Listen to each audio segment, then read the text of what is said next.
I mean, let's tell my listeners how you went from a sixth grade teacher into the WWE. And my first question before you tell that story is, did you always want to become a wrestler? Yeah, and the funny thing is, I went to my first wrestling show at like 7 or 8 years old. So I was always a fan. I was the kid that was staying up till all hours of the night watching. I loved wrestling. But how do you become a wrestler? Like, that's like asking someone, how do you become an astronaut? Yeah. Who the hell knows? So I went through, played sports my entire life. I was very competitive, got through a baseball career in college, which got me the teaching job. I was a high school coach, but I still had that slight competitive itch. And Lori, I was literally, in my second year of teaching, loved it, loved the kids. And it's one of the biggest tragedies in America that teachers don't make they make the money that they made. I made $29,000 per year teaching. And teaching our young kids to grow up, and yet that's the salary they make. I know, it's super sad.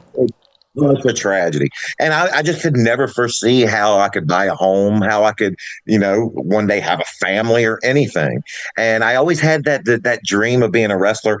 I was literally watching Monday Night Raw one night, and I heard the announcer say, "Have you ever wanted to be a wrestler?" And I was like, "Yes."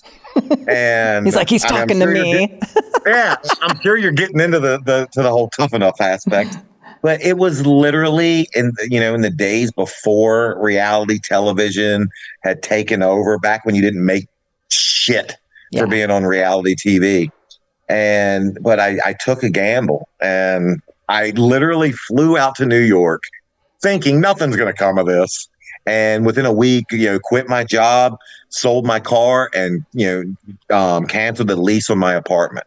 So I was all in. So so basically they said they created like a reality show, and it was called Tough Enough. And how many guys were there and how many girls were there? I think they got, and oh God, we're going to get, that's one thing I've noticed about. I've noticed that if you get a couple numbers wrong, the comment sections just lights up. Whatever. Give me a guess. That's estimate. I think like 35,000 tapes got sent in. Wow. Mine being one of them. And when we went to New York, there were like probably 150 people there auditioning. Mm-hmm. So from that 35,000, they whittled it down to maybe 150. And I still remember I was number 59. I had never been to New York. I was there for my first time. But again, I'm thinking to myself, at this point, I still had my teaching job. I'm thinking, man, there's no way they're going to pick me. Look, listen to this accent. And it was worse back then. And I was like, they don't want no country Little Rock. Yeah. But literally, they pulled me aside. And here's what's funny about it. They pulled me aside on day 2, and they said, "Do you want to be a wrestler, or do you just want to be on TV?" And I'm like, "Huh?" And they were like, "Yeah." They were like, "Listen," they were like, "You're great. We would love to have you either on the next season of The Real World or Road Rules, if you remember that show at the time." Yep, I remember them both. And I probably should have went that direction.